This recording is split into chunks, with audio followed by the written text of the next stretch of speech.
Good morning, children. In our last class, we studied about atmospheric pressure and barometer. You know that barometer is a device which is used to measure atmospheric pressure, and we had done that a simple barometer consists of a long glass tube closed at one end, open at the other end, and it is filled with mercury and turned upside down into a trough containing mercury. The barometer works by balancing the mercury in the glass tube against the outside air pressure. And the reasons for using mercury specifically were its high density, low vapor pressure, it's being opaque and shiny, and that it can be easily obtained in a pure state. Now, though this was a very good device for measuring atmospheric pressure, but there are few defects with this simple barometer. The first being that there is no protection for the glass tube.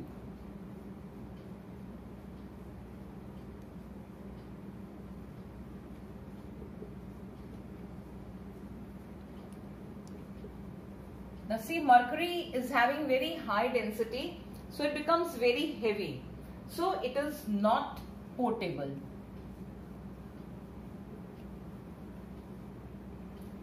And thirdly, if you see over here that the trough of the mercury, it is open.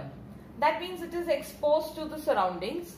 So there might be chances that some impurities may fall into it and get mixed with the mercury in the trough. So I can say that mercury may be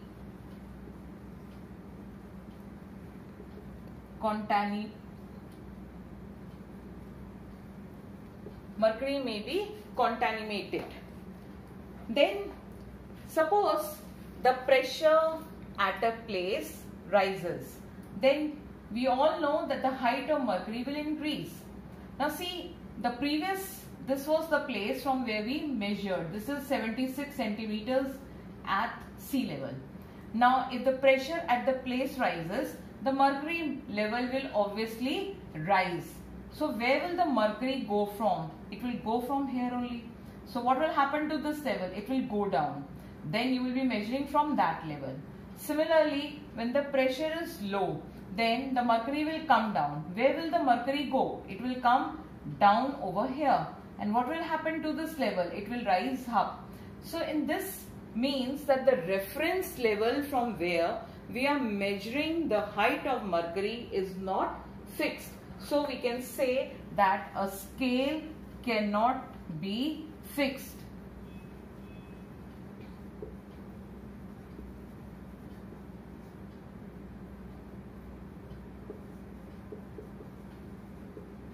So as a result, the free surface of the mercury in the trough changes from time to time, and we cannot fix the zero of the scale at a particular point on the tube.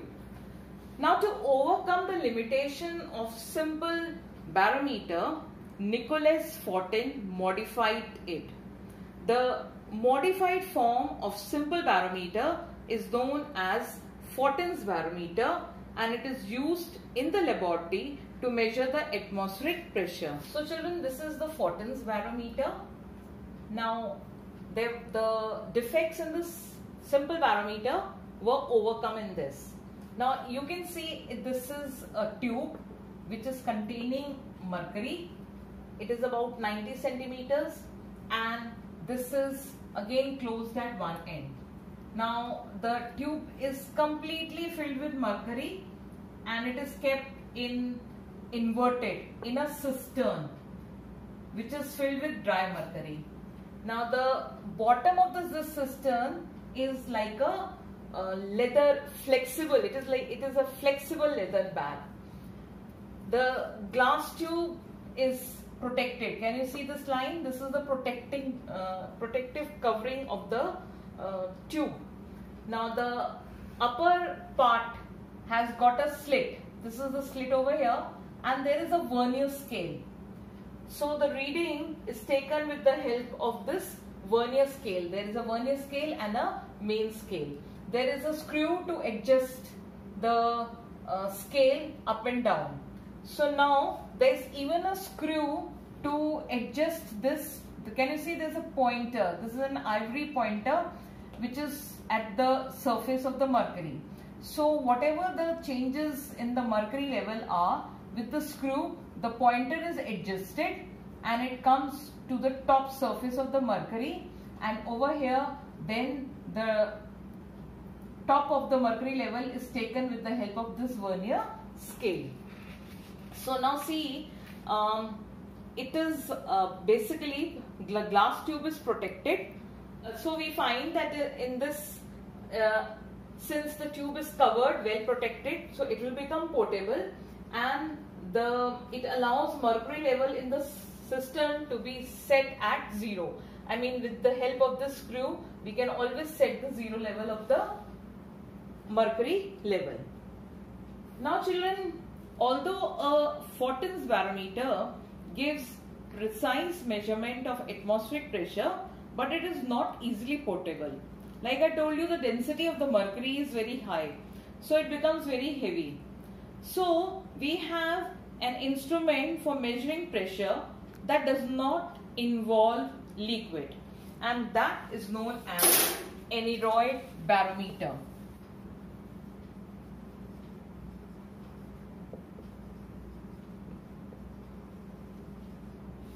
This aneroid barometer is compact in size and contains no liquid, so it is easily portable. So to sum up, we now know that to measure atmospheric pressure, we have 3 kinds of barometer. First is a simple barometer, second we have Fortin's barometer, and third we have aneroid barometer. The first barometer, simple barometer, and the Fortin's barometer are making use of mercury, so they are not portable, but aneroid barometer is highly portable because it does not contain any liquid. It is devoid of any liquid. The most accurate, of course, is the Fortin's barometer.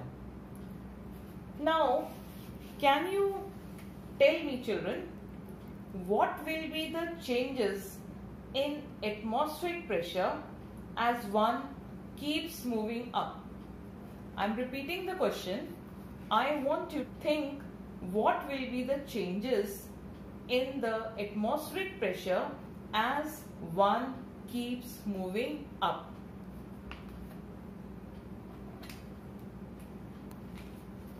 Well, atmospheric pressure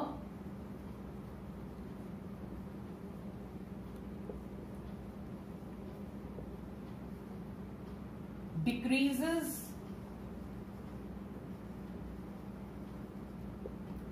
with height, or rather I should use the word over here, it decreases with altitude.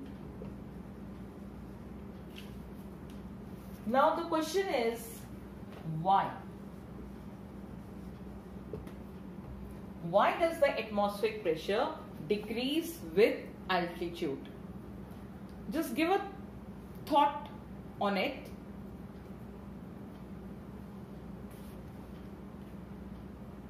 Now see, I hope you all also have thought about the answer. Well, the density of air is heavier near the Earth's surface. When you talk about the Earth's surface, the density of air is heavier near the Earth's surface and starts becoming lighter as we go higher up. So when you keep moving up, it becomes lighter and lighter.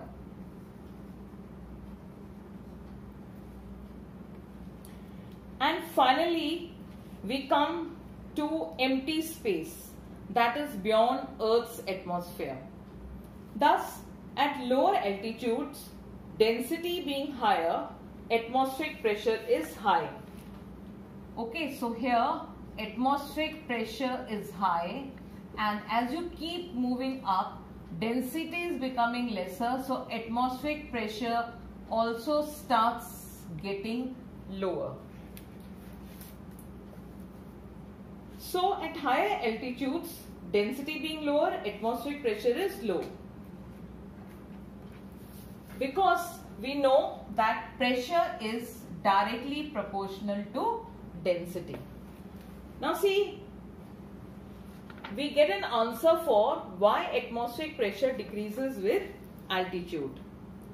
So to sum up, we can say that atmospheric pressure goes on decreasing with altitude due to two reasons. First, as we go up from the Earth's surface, the height h of air column above decreases, right? What I mean, you consider yourself. If you stand, then the height in a room, then the height of air column above you will be lesser from the rooftop rather than when you are sitting on the ground. When you sit on the ground, the height of air column above you from the rooftop will be more. So first reason is that height h of the air column above decreases, and second is that density of air decreases. So now, if you are asked why atmospheric pressure decreases with altitude, then what will you say? There are going to be two reasons for decrease of atmospheric pressure with altitude. First, the height h of the air column above decreases. Second, density of air decreases as we keep on moving up. Now, the variation of atmospheric pressure with altitude can be represented graphically also. So here there is a graph, y-axis, x-axis. On the x-axis we have the altitude in kilometer, and on the y-axis we have atmospheric pressure in terms of height of mercury column.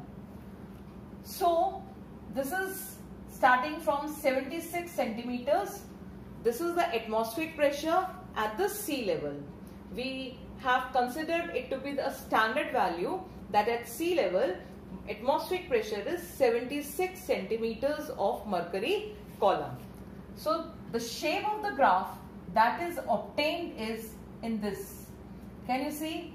This is obviously showing you that atmospheric pressure, see, this is what? Increase in altitude. You are moving up and up. So what is it showing? That the atmospheric pressure is continuously decreasing. Now what more interpretations can you make from this graph? What you will come to know is that atmospheric pressure though is decreasing with height, but variation is not linear. Linear means you would have got a straight line like this. So the variation is not linear. Now since most of the atmosphere's molecules are held close to the Earth's surface by force of gravity, air pressure decreases rapidly at first and then more slowly at higher levels. Can you observe? There is a rapid decrease first and then the atmospheric pressure is decreasing slowly as we keep on moving up.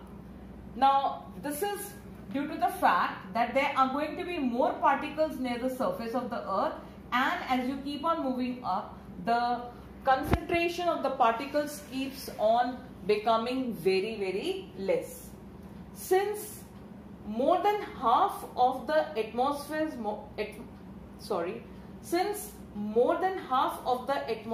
molecules are located below an altitude of 5.5 kilometer. This is 6 kilometer. So I'm talking about 5.5 roughly over here. So atmospheric pressure decreases roughly 50%. Can you see? It has come down to nearly 50% over here. Within this, the lowest 5.5. Above 5.5 kilometer, the pressure continues to decrease but an increasingly slower rate. Now let's see what are the consequences. What may be the consequences of this decrease in atmospheric pressure? Now see, when you go to the hills, the atmospheric pressure is less at high altitudes.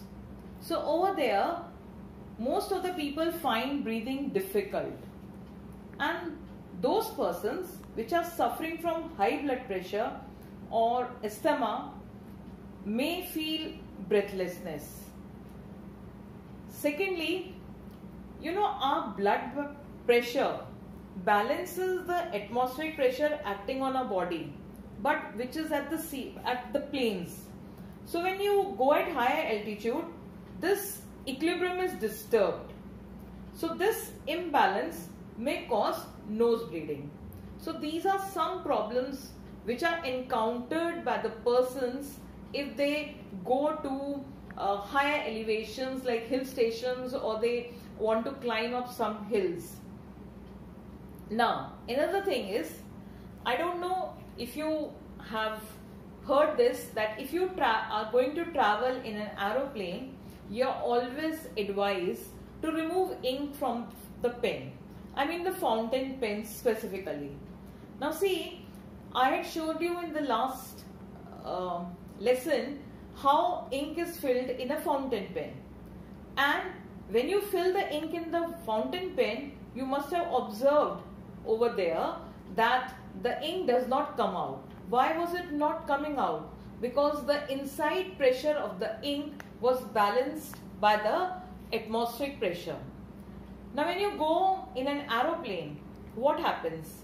The inside pressure is higher, but outside the atmospheric pressure has decreased. So the ink comes out from the pen and it spoils things which are surrounding it. So these are certain effects, you can say, of decrease in the atmospheric pressure with altitude. Now let's do some questions. The first question is a glass container. You need to copy the question. You need to solve. After solving and copying these questions, you have to mail them immediately. A glass container contains a liquid of density rho. When the height of liquid is h and acceleration due to gravity is g. So this is a glass, there is a glass container which is having a liquid, density of liquid is rho, height of the liquid is h and gravity obviously is g. Then it says if Pa is the atmospheric pressure, that is the value of atmospheric pressure is given to be Pa. Calculate, you have to calculate three things in it. First is the pressure on the free surface of liquid. Second, you have to calculate the total pressure at the base of the liquid. And third, you have to calculate the magnitude of lateral pressure. Okay, I hope you have started doing. So how do we go about it? First part is the pressure on the free surface of liquid. So that here you should know that pressure on the free surface of liquid is atmospheric pressure. So we'll write pressure at free surface of liquid is equal to atmospheric pressure. That means it is equal to Pa. So the pressure on the free surface of the liquid, we have got it as Pa. Next part, children, it says is total pressure at the base of the liquid. Now total pressure at the base of the liquid. Total pressure will be equal to atmospheric pressure, which is acting on the surface, plus it will be due to the pressure of the liquid column. That means I can calculate it by using H rho G. So here I get atmospheric pressure is PA plus this was the height, density and G. So H rho G. So the total pressure exerted at the base of the liquid will be atmospheric pressure plus the pressure due to the liquid of height H. Finally, you have to calculate the magnitude of lateral pressure. So by now I am sure you know that the pressure exerted is same on all sides. So lateral pressure is equal to total pressure at the base. That means this will be equal to PA plus H rho G. So in this particular question, though the values were not given, but you can even have a question of similar kind in which they give you some value of rho, G and H. Here we have used only the symbols. So what you need to understand particularly from this question is that on the surface of a liquid there is always atmospheric pressure acting, and when you keep moving inside, then not only atmospheric pressure is there, but there is also the pressure due to the liquid above you. So at the base it will be pressure due to the liquid column plus atmospheric pressure, and the lateral pressure at a particular place will be equal to whatever total pressure is at that level. Okay, I hope you have copied the question. Please,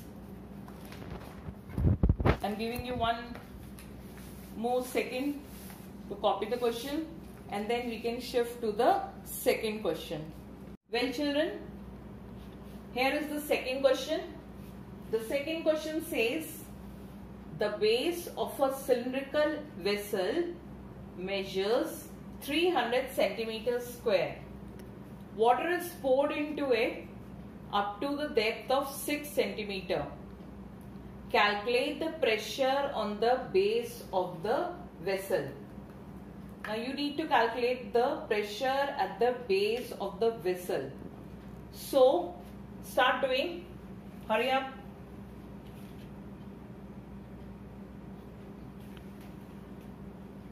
Okay, I hope you have at least thought of some formula that needs to be used. So over here, what is given? It is given, first of all, let's see, you have to calculate the pressure. Pressure is H rho G. Now we come to H. What is H given? 6 centimeters. 6 centimeters means 0.06 meter, right? Into rho. That means it is water. We'll use density of water. What it is? It is 1 into 10 to the power of 3 kilogram per meter cube. And then they have given, we need the value of G. So here, let's use the value of G as 10 meter per second square. Okay. So now we need to just multiply, and when we multiply, we'll get 600 Pascal. Now see, in this question, they have even given you the base area as 300 centimeters square. But while solving, did you observe that we don't need it? It was just a figure that was given in the question, and now you should realize that it is not necessary that everything that is given in the question will be utilized. So the base is there. Had they given a second part in the question that you calculate the thrust, then we would have needed the base. For the time being, we needed to calculate only the pressure, so we don't need the area. We just need the height, density of the liquid, and obviously and the value of G. Fine? Okay. Now you come to the third question. What is the third question? The third question is 0.20 meter vertical height of alcohol exerts a pressure of 1600 Pascal. Calculate density of alcohol. Now in this case they have given you the height and they have given you the pressure. You need to calculate the density. Now how will you do it? Here you see P is equal to H rho G. So if I change the subject, I need to calculate what density. So let's change the subject. That means density will be equal to P H upon G. Now what is the value of P? 1600. What is the height? 0.2 and G 10. Right? So when you solve this, you know this will become 8,000, right? And 0 will cancel. So you will have 800 kg per meter cube. So this is the density of the alcohol. Now the fourth question is pressure at bottom of sea at some particular place is 8968960 Pascal. If the density of sea water is 1040 kilogram per meter cube, calculate the depth of sea. So in this question, we need to calculate the depth of sea. So children, we already know P is equal to H rho G. What do we need to calculate? The depth. That means we need to calculate the value of H. We'll change the subject, or you can substitute the values over here only. It is not necessary that you change the subject. It's up to you. But I am doing it this way. H is equal to P upon rho G. Now what is the value of P?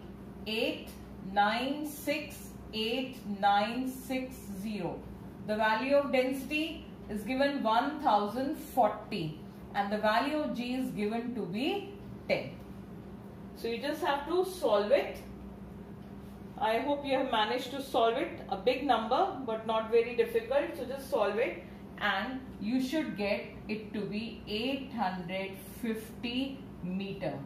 So the height, or you can say the depth of sea at which the value of pressure is this much is 850 meter. Okay, now finally the last question. Atmospheric pressure at sea level is 76 centimeter of mercury. Calculate the vertical height of air column exerting the above pressure. Assume density of air is 1.29 kilogram per meter cube and that of mercury is 13,600 kilogram per meter cube. Now see, what is the question saying? The question is saying that atmospheric pressure at sea level is 76 centimeter of mercury. This is a statement which you are already aware of. But what you need to calculate, you have to calculate the vertical height of air column, okay, exerting the same pressure. Fine. Now this means that atmospheric pressure, right, is equal to pressure due to mercury column.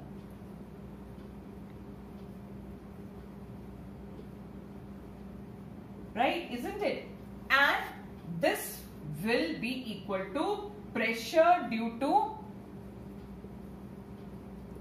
height of air column.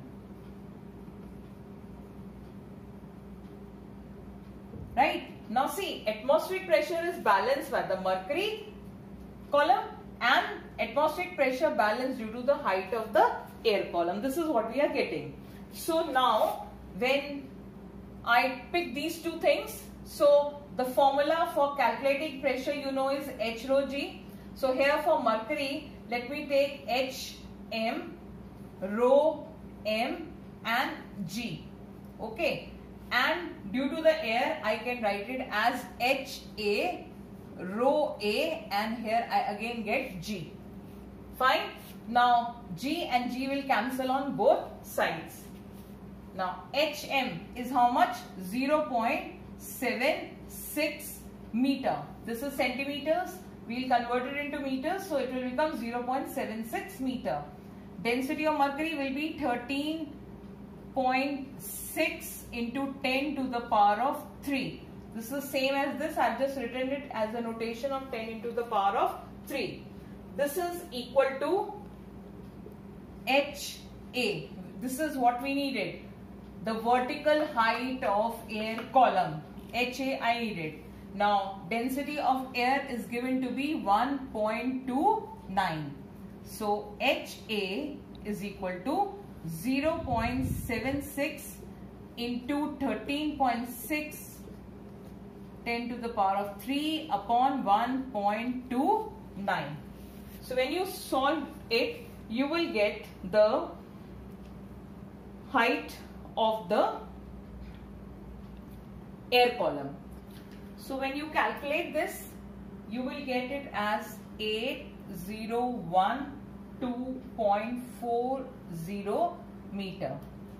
Now children, this value is much less than the actual height of the atmosphere. Now this is a question which I am asking you, why our calculated height of air column is lesser than the actual height of air column? Can you think of some answer for it? Okay, I don't know if you have got an appropriate reason, but just see over here, what have we assumed? We assume that density of air is a constant quantity. We have taken the value over here as 1.29 only, right? But in actual practice, density of air decreases rapidly, isn't it? Density of air decreases rapidly with gain of height. So the actual height of atmosphere is far greater than the calculated height. So our calculated height is less because we have assumed one value of density, but the density of the air decreases rapidly as we are going up. So the actual height is much more than the calculated height. With this, we end up the today's class, and I have done 5 numericals with you, which you have to do, and then you have to mail it today itself. Secondly, we'll just have a Google form, put in your attendance in that and answer the questions given in it. Well children, good afternoon. Meet you next time.